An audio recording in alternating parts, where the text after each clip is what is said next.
Okay, good morning everyone. Thank you, Michael, for the introduction, and it's a pleasure to be here. So thank you both to Michael for allowing me to give this talk, and also to the organizers of Leiriacon for the opportunity. It's great to talk a little bit about this. I'm a very big enthusiast of 3D printing, okay? But I'm not here to convince you that 3D printing is amazing for board games. I'm here to show you a little bit of what is being done right now, what could be done eventually in the future, and for you to think a little bit about it. So 3D printing definitely has some drawbacks, and it's as important that we look at opportunities as well as drawbacks. So it's not the solution for everything. You won't be seeing me defending for it, okay? But a lot of thought has to go into this. So I'm with Polytechnic of Cabo do Andave in Barcelos, and you're always everyone welcome to come by and see the work that we're doing. I'm also an enthusiast of board games. So the two things come together, and I'll go a little bit through this. I won't make a formal presentation of myself.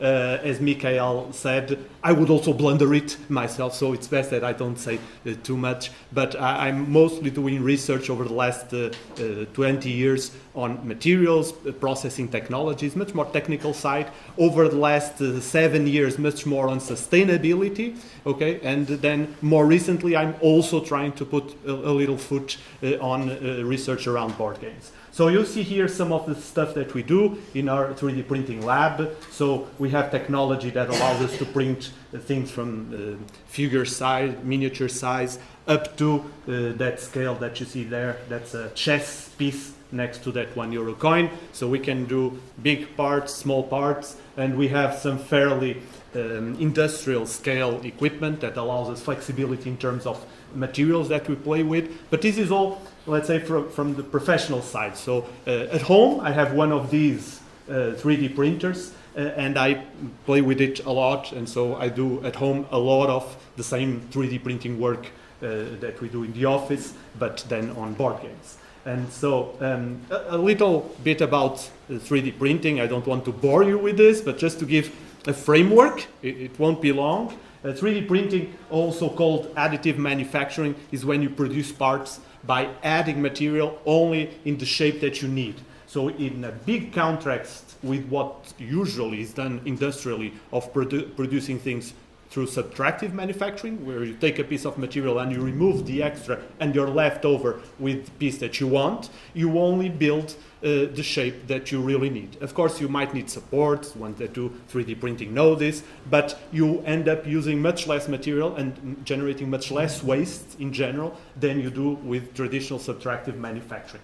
When you hear about rapid prototyping, this terminology has been discontinued, but it's the same thing. 3D printing now called additive manufacturing. And if you hear about miniatures printed with high resolution, excellent quality, usually this is done by stereolithography, by SLA or SLS technologies, okay? Also photocurable resins, like the one that I'm showing you here. You can see that it's pretty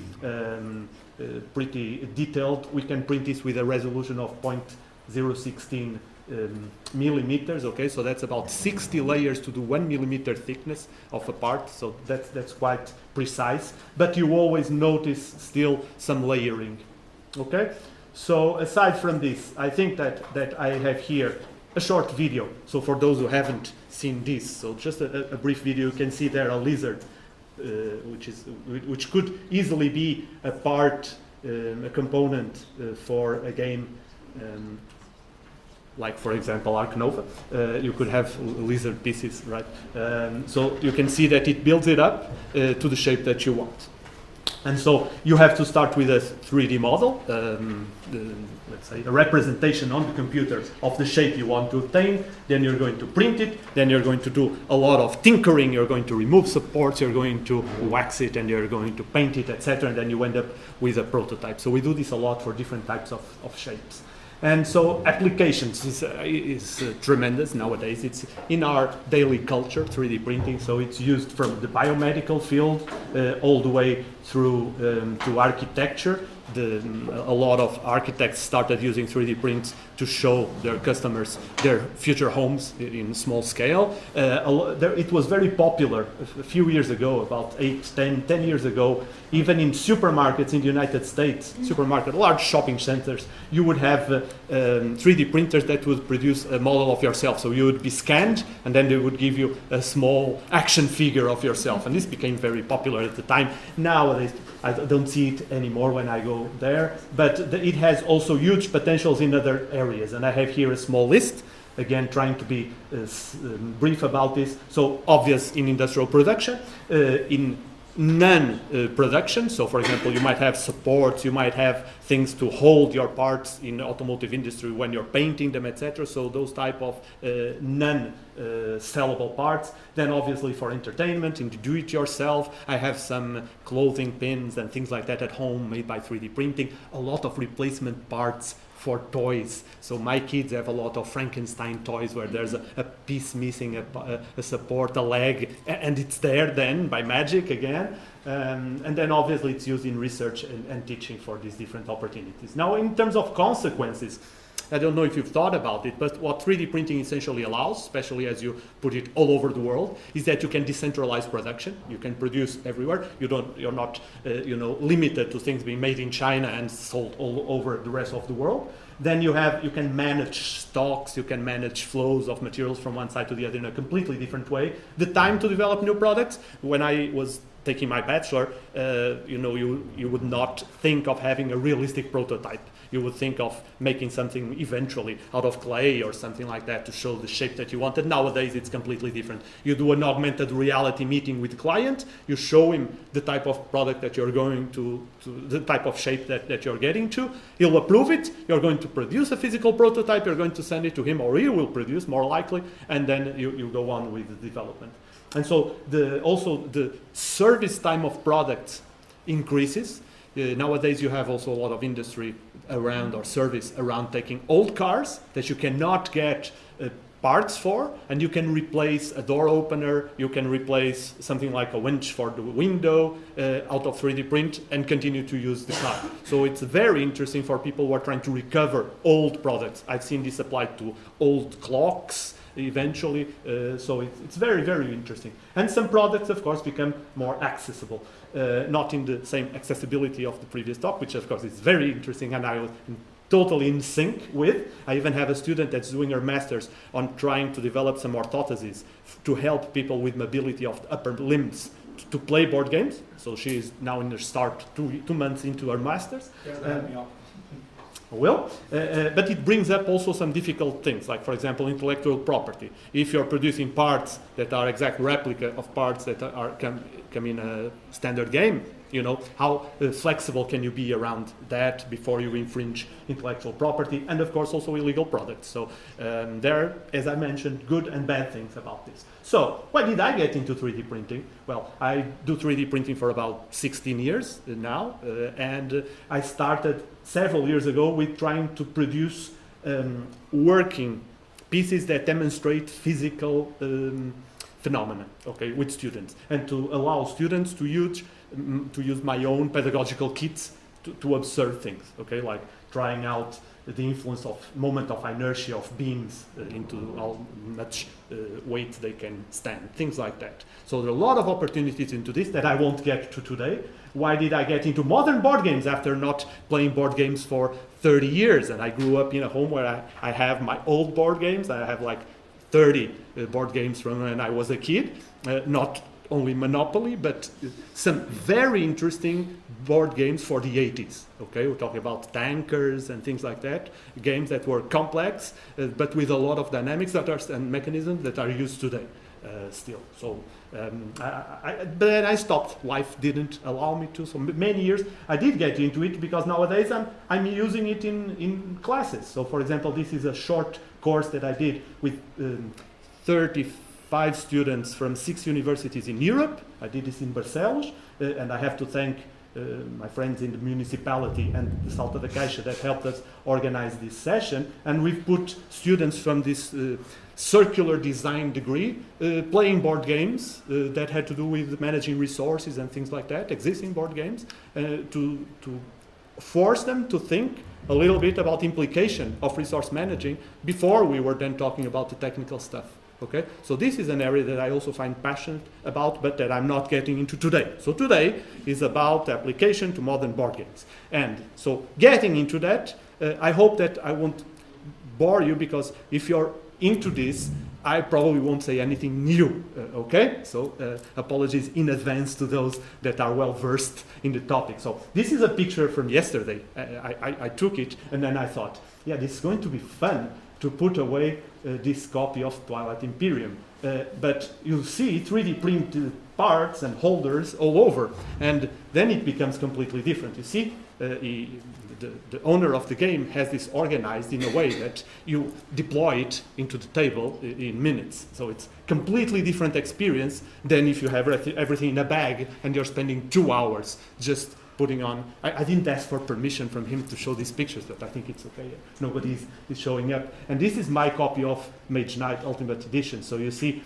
that there are boxes for everything, there are holders for the tokens. It makes for an entirely different experience. Now, the problem is that I printed all these parts, and these were days and days of printing, before I even bought the game. Well, actually, before I opened it, I have to be honest. Before I opened it, because I knew what a hurdle it would be, and I thought, first time I open it, immediately I want to organize it. But I had to spend days identifying the best out of 30 inserts for Mage Knight. And so it took some time before I picked some of them. One of them I had to model it myself because I didn't like what the person had done, and I modified one. I still have to put it in Thingiverse. I haven't, but I will put it. We have to do my part also. But it's a completely different, and this is organization and storage, I would say, is currently the biggest use of 3D printing in board games, by far, and I'll show you numbers. So this is me putting away Mage Knight. I don't move that fast. This is 5 times faster than normal, okay? But you can see, if I would live through this, you can see that I can put it away in 10 minutes. But that would take 2 minutes of our time to browse this. I promise to put this in YouTube if anyone wants, okay? I promised for a few other games, and I'm missing out on that for several people. I will fix it. Something I love, dice towers. I don't understand how you can play any dice game where you roll the dice, not one that you pick the side, without a dice tower. It avoids 10 different problems with throwing dice. I also solved the problem of, I have 2 small kids that are now 7 and 9, and sometimes I say, I'm first. No, you are first. So I have a dice that has 3 V's and 3 F sides, and so who goes first, you throw the dice and nobody complains. So I think this is something I would suggest to anyone having that problem. I do custom meeples whenever I want. I do my own meeples.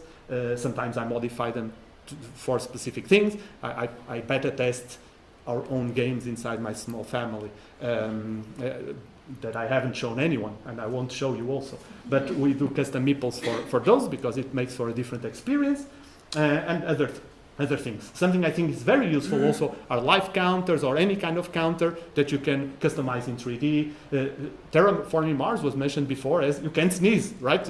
If somebody is about to sneeze, you throw them out of the window immediately. So you can 3D print a second layer, okay, that should have come with the game, okay, could be a cardboard, a double layer, but it doesn't, but it's one of, I would say, most useful prints that I can think of in terms of any game that exists, probably. Now, in terms of realism of components, you can see here Earth Golem, somebody proposed. This is Magic Cauldron or something like that. I can't remember, but I made these cauldrons because the tokens themselves as flat boards were not interesting for kids to move around.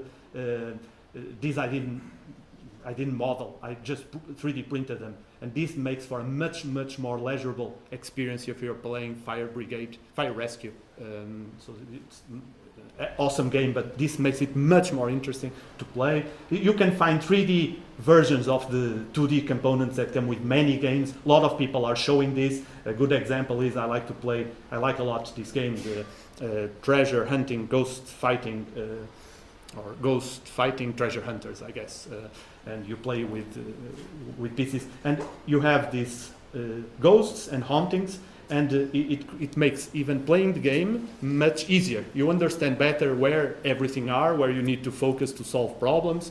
So it's actually not only just putting the game prettier or anything like that. No, it's adding to the game experience by far. Also, there are board games that were created for 3D printing. Okay, one of examples is, I think this one, if I'm not mistaken, but this one on Star Wars, like chess game, was made entirely to be 3D printed. And then the biggest example of all, and where probably I found modern board games again, was because I was browsing through 3D models and I found Pocket Tactics. And I thought, this is very interesting. And then I started looking at more and more information. And I ended up finding how the world was currently in terms of board games. So it's an excellent example that has a huge range of different options, factions for this game, entirely free, available online. So you could play this for a long, long time. But it was created by the community. Another thing is customization. Nowadays you have a lot of things to add to game parts. A lot of people are painting minis, so you have a lot of accessories for helping holding the mini just while you're airbrushing it. Then you have theme gating, so people are taking chess and you can make your Pokemon chess, which is also awesome for those who like Pokemon. You can cross two things. The same thing happens, currently you have Monopoly Harry Potter, you have this and that around IP, right, into different games. But a lot of are also just made by the community, and this is an excellent community, 3D printing community. They share a lot. So how widespread is it? How much is it being used, actually? So I took here two geek lists, okay, from BGG. It's obvious where it's from. And you can see that there are 3,000 entries into 3D prints for board games geek lists. So if you need prints for an existing game, you'll find many, many games there. So these are not 3,000 different games, because sometimes there are double entries and things like that, but it's almost. But if you look at the list without inserts, so without organizers, then it drops to 300 and something. Okay, so only about 10% of existing 3D models are not for inserts, okay, and organization. So if we look at it, how long ago did it start? I found models for Power Grid since back 2015. There might exist some in other sites from before that. Okay, so it's a long time. You can see, so 8 years since last month. And here is from the list of non-insert models, and you can see that it goes back about 2.5 years. So much less time since they created this list, but it was because this was being unmanageable, and so they migrated a lot, but the miniatures are the same. So quite a long time.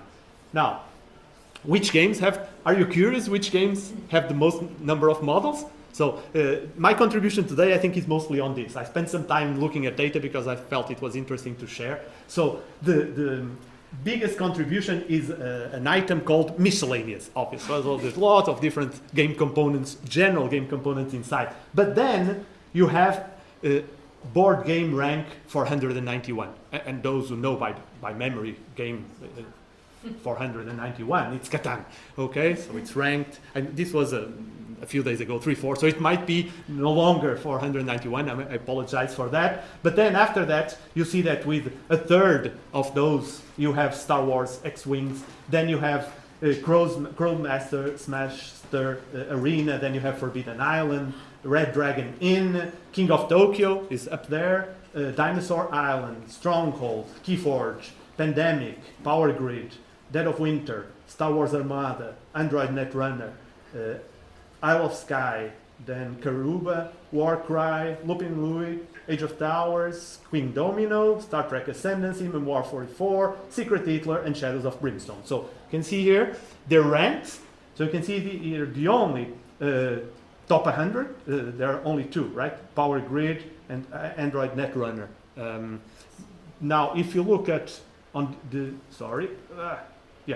So on the right side, you have out of the old games that have models, how many models are there per year? Because Catan has been around much longer than some of the others, so obviously you would expect more models to have been created. So what if we look at the list by the number of models per year since it was released? So first of all, you have Solar Sphere. a rank 6,500. Who has played Solar Sphere? Mm-hmm. Oh, curiously, nobody here. But it's the one that has the most number of models per year. Why? Because it only is 1 year old. So that's why. Okay, but if you look at it in terms of how many are coming out, you have Dice Theme Park, Frostpunk, and some of those will become known. Okay, so you have Verdant, Star Wars Villainous. Okay, then you have Tribes of the Wind, Aeon's End, Decorum, Tautan, Oathsworn. I have a lot of images on Oathsworn next. Keyforge, Dinosaur Island, Dune Imperium, rank 12. Okay, the only one here that is higher than the next one is probably 190. Great Wall and Age of Towers. Okay, so again, these are old models, including inset and organization. If you restrict that to non-inserts, the one that has the most is Star Wars X-Wings, then Terraforming Mars, expectedly, okay, so outside of organization, Dune Imperium, Scythe, HeroClix, Dinosaur Island, Ticket to Ride, Spirit Island, Eldritch Horror, Carcassonne, Raptor, Mice and Mystics, Nemesis, Myth, Zombicide, Wingspan, Power Grid, Puerto Rico, Dice Throne, and Tzolk'in. Sorry, I rushed through this, but it's necessary. But you can see here that the most number of non-inserts, a lot of these are now in the top 20, top 100, okay, very different from the other lists with all the models including inserts. And if we look at it since game launch per year, then it changes. The biggest one by far is Dune Imperium, okay, which is ranked 12. So it has 8 point something models per year. It's 2 years old, something like that. It is a huge number in this short period, a lot of components that appear. ISS Vanguard, it's probably if you got it, it's on from Kickstarter. And Keep the Eras Out, Oathsworn, which almost nobody still has, and it's up there. Star Wars X-Wing, okay, Ark Nova, Terraforming Mars. You can see here that in this list, then you have ranks 4, 6, 12, 20 something, around 20, a lot more of these top ranked games, right? So I could continue through this. A lot of the names will appear in many places: Scythe, Spirit Island, Wingspan, Nemesis, Dice Throne, Imperial Struggle, Great Wall, Flamecraft, etc. Okay? Now, I also did that looking at the age of the game. So on top, we'll have the oldest game, and the oldest game has 18 models, which is Carcassonne. Okay. Then after that, we have HeroClix, Puerto Rico, Ticket to Ride, a lot, Power Grid, Star Wars X-Wings, Mice and Mystics, Zombicide, Tzolk'in, Lords of Waterdeep, Eldritch Horror, Myth, Camelot, Star Wars, Imperial Assault, Raptor, Blood Rage, Terraforming Mars, Scythe, Imhotep, and Dinosaur Island. Okay? So I won't bore you anymore with plots. This is my last one, but some quick examples. So I'll just browse through this. Brass Birmingham, everyone knows it, right? Congratulations for them for rank 1 2 weeks ago.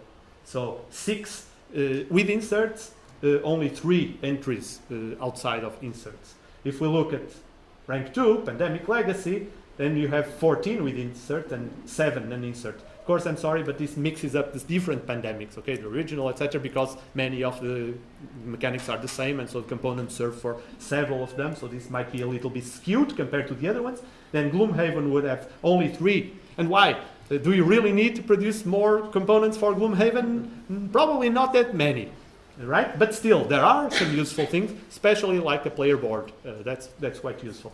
And for Twilight Imperium, okay, so there's no one actually thinking they are going to contribute with more models to Twilight Imperium outside of organization. So there's 6 for organizing.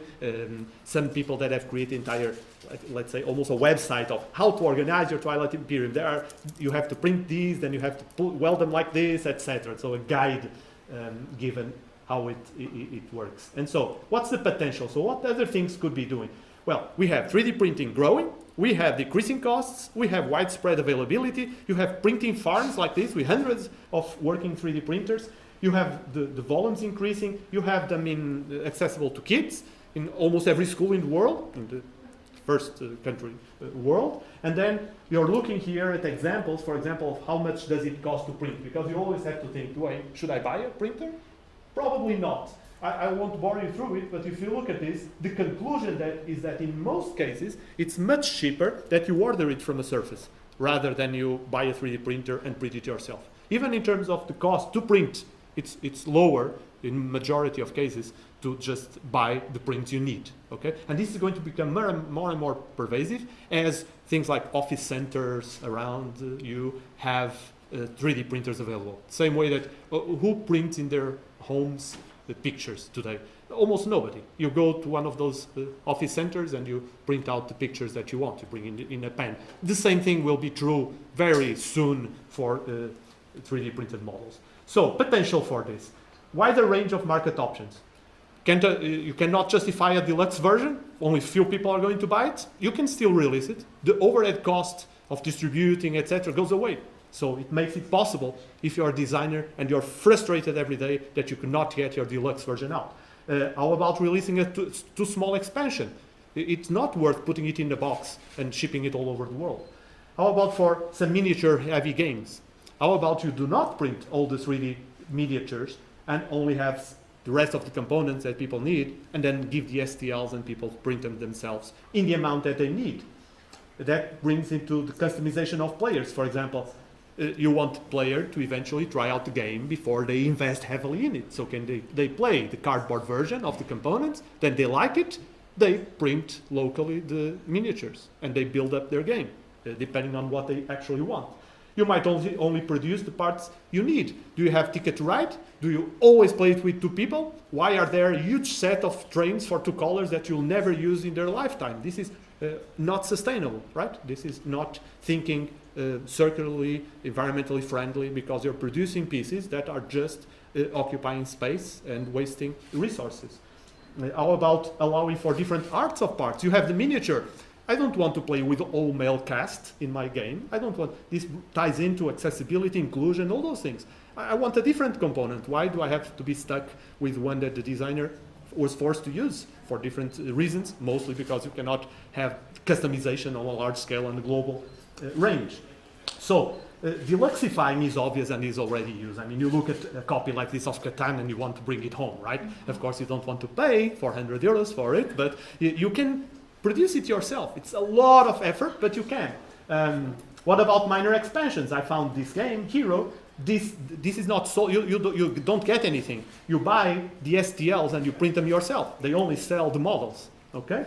Then if you look at other things, this Kickstarter also has a pledge for the STLs. So if you want the miniatures in 3D to print, then you pay $25 for that.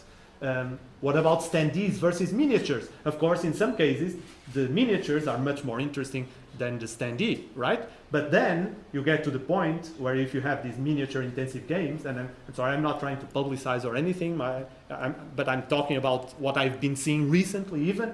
You have a box for the game, huge box, but then you have the full ranged option, and you get 4 boxes, 4 Gloomhaven sized boxes, okay? How reasonable is this? And it's because you have this cell aspect of this is the biggest components in the world, okay? And you can compare them to those tiny puny miniatures that other games have.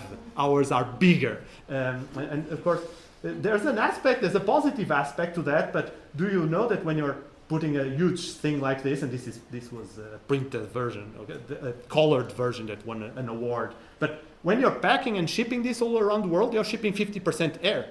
You're not just moving things around, and that costs. That has huge impact in terms of for example, the flights have huge environmental impact. All of that. Okay. What about game designers? Can game designers do anything with 3D printing? Yeah, they can during early design try out different components. They might change entirely the components that they're using. They can beta test different shapes, sizes, and see how people play out. I was yesterday just playing the new Vital's game a little bit in the evening, and he still is tinkering with components. And so this is extremely useful if you're unsure of table presence you want, size that you can have of components, etc. You can validate how players interact. It's completely different with a digital version if you're in the beta testing phase. You can use complex shapes. You can use things that you could not produce typically, and now you can produce by 3D printing. Okay, and of course, again, if it's too expensive to produce and include this in a box, then you can allow players to optionally eventually produce that. Okay, so a lot of different aspects, as I mentioned, that need to be explored and thought about. So I have here just a sample of, okay, how do you actually do this? You need models, you either do them yourselves, you get them from the web, then you have to go through a slicer, you put that information into the 3D printing, and then you have to do post-processing. So this is a lot of hassle and a lot of hurdle, okay? And I would not advise this to anyone that doesn't have a lot of free time, then that genuinely likes to tinker with things like 3D printers. If not, you're in for a whole world of frustration, okay, and insuccess. So careful with that. And so I have here a list of resources, places where you can grab, I'm sorry, I must be running out of time, so I'll just go in 2 minutes through the rest. A lot of different websites have models available for free. Then you also have different softwares that allow you to produce. You can compare technology. See here the difference of quality. So I won't go through this. I have many examples, but then you have to break down between how much quality you need. That's going to be much more expensive. How much size you need. That's going to be much more expensive. So you need to find out where should I go? What is optimum for me, for my needs? Okay? And then, finally, I just have one more slide, so this, I think, matches the 30 minutes I have, which is 3D printing is already employed, okay? It's heavily employed, and we need to decide and we need to determine how it should be employed. So right now, it's an ad hoc process by hobbyists, by a community that even shares usually their models, but the industry needs to think about how this best could be employed. For example, I can imagine a publisher saying, I'm going to adopt this model that is freely available, and the creator doesn't even want anything but credit for it, but I'm going to adopt it and say on my website, if you're going to produce inserts for my game, use this. This is the best one that I've seen, etc. So, of course, this is easy to say. You have to think about a lot of aspects of this, but most of them would allow something like that. And it's best, then you just leave it as a jungle. Another aspect is the Kickstarter is showing that a lot of people are adopting this notion of just sending files for big components or for optional components that you might want in a game. And it can be an important tool to the developers also. But you have to think sustainably, okay? So we don't want to produce more and more and more plastic parts that are just going to be wasting resources. So this allows for sustainable production if you employ it correctly. And last, a lot of different opportunities, and you have to think about how to take advantage of it, but it's not trivial. So be advised, tread lightly, okay? Because it's dangerous ground. Okay, and with that, thank you very much for your attention. You have there my contact, and I promise that when I can, I will put videos about the 3D components, etc. in this YouTube channel I made for my kids.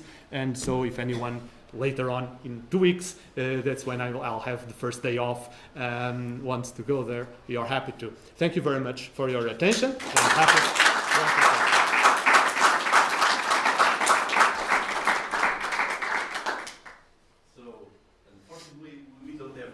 Yeah. But Ricardo will be... I'll be around if you want. Just grab me anytime, and I'm happy to discuss around this topic.